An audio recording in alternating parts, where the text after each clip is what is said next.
Hello, ReeRee the Yogi here. 1R, 2 E's, 2 times. Back to talk to you some more about our social distancing 101.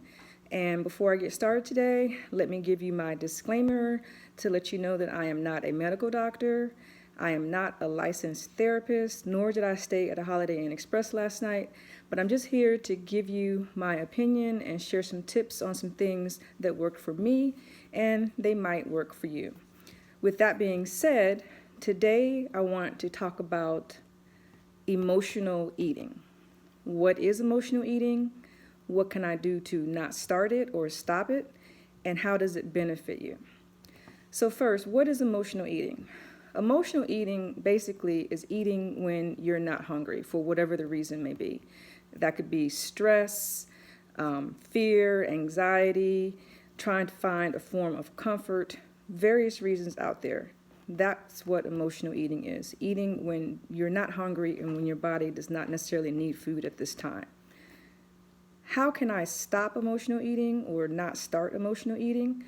I used to have this problem and I broke myself out of this habit. And what worked for me was yoga played a very, very big part in that because it helped me to be able to center myself, as I talked about in the previous video, taking inventory of my body at that moment and just taking a step back and really deciding on, like, am I really hungry or am I eating for another reason? So when you go to reach for that snack or whatever it may be, just take a pause, center yourself, and take a moment to think about it. You know, take a couple of nice, deep, cleansing breaths and just really inventory your body, inventory your gut, literally and figuratively. And just, if you need to get a journal and jot some things down, that worked for me as well. But just kind of get to the root of, if I'm not hungry, why am I trying to eat right now? What am I trying to soothe? Am I nervous? Am I anxious? Am I fearful about something? Am I just looking for some form of comfort? And after you do that, you can really break yourself of that habit if you really determine that you're not hungry at that time. And when I stopped to do this, 9 times out of 10, I realized that I really wasn't hungry. I was eating for another reason. So being able to center myself and ground myself and really stop to think about what I was doing and what I was getting ready to put into my body and why was it was a very helpful process for me. How does it benefit you by not eating in an emotional state?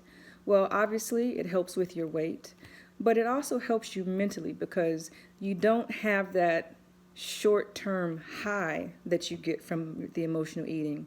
And then later on, you have that coming down to where you were before you even began.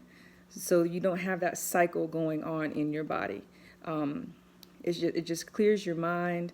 It frees you up to do other things. If you do this inventory on your body and you realize that you're really not hungry, step away from the food.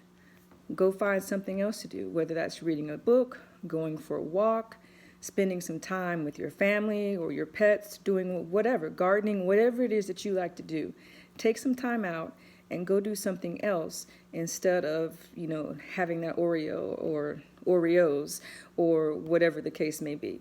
Just take some time, step back, find something else to do that can channel that energy and help quell the emotions that you're feeling at that time. I hope that you found this helpful, and please remember that we are human beings, not human doings. Sometimes it's okay to just take a step back and just be. Until next time, namaste.